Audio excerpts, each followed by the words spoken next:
More than 100 years have passed since Malevich painted his main painting, the icon of new art, the Black Square. Some consider this work to be a point in the development of European art and the triumph of Suprematism. Others see it as a revolutionary icon and a denial of religion and the old regime. But what is it, really? To understand why Black Square by Malevich was recognized as a work of art, it is necessary to consider the context in which the work was created and answer the questions of how and why the message was presented in this particular way. Russian avant-garde of the early 20th century is an absolute triumph of all Russian art. At this time, artists tried to find a new artistic language.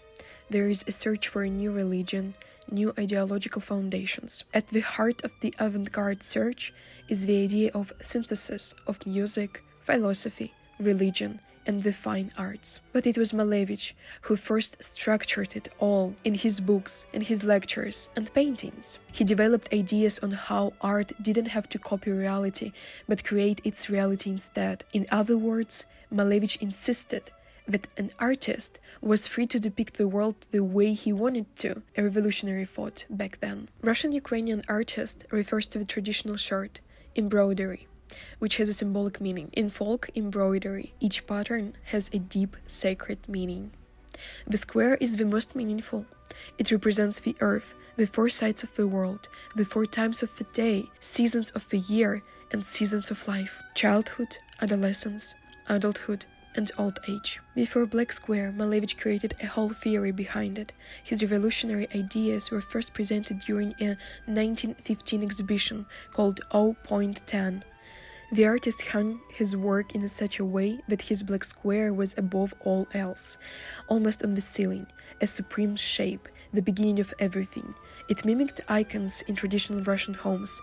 In an instant, Malevich defined everything, including faith.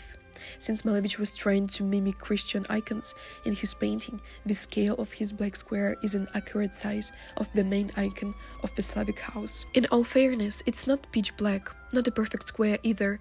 We first need to choose which Black Square out of the four are we talking about. There are 4 black squares, and they are not copies. Each is considered to be a version of the same artwork. All of them are in Russia. All art critics agree that only the first square boasts the energy it is famous for. When you look closely at the famous square, you can see a whole palette of different colors shining through the black cracks: pink, yellow, green. Moreover, the Black Square isn't that square at all. Initially, Malevich called it the Black Suprematist Rectangular. And if you try to measure the first square, you will find out that none of its angles are straight. And it was done on purpose. The artist wanted the shape to be in constant movement. There is a theory that when humans change their speed of travel with evolution, they crave a new visual language. Art critics call the Black Square a perfect formula for any image. It's a pixel, the smallest unit of any digital image. Malevich was way ahead of his time when he predicted that the square would become the smallest building block of visual storytelling. The artist creates not just a black square. Behind it, there is a new vision and philosophical teaching about art's role in the new century. Malevich is calculating the elusive truth and reshapes reality in his way. He does not directly answer the question of what the world will be next, but creates a symbol of the new era, which researchers still debate about.